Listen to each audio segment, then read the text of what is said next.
selama di Lagaligo nggak pernah banjir seperti ini. Beberapa tahun terakhir baru kali ini Lagaligo kelihatan air tergenang seperti ini.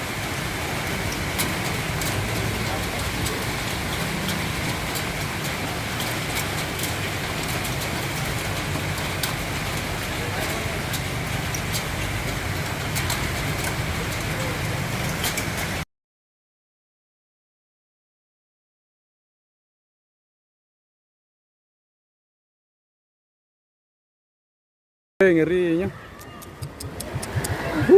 Tenggelam semua mobilnya orang nih.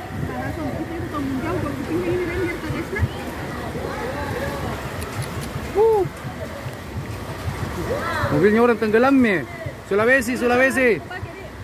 Ngerinya Sulawesi. Tuh, melawan juga ini anu di belakang.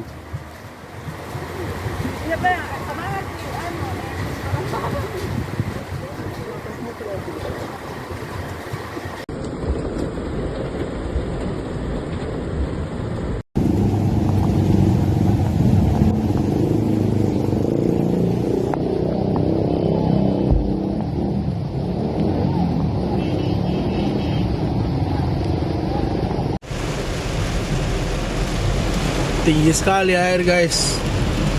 Bagi yang belum keluar rumah, jangan pergi keluar dulu teman-teman. Ini bisa mogok.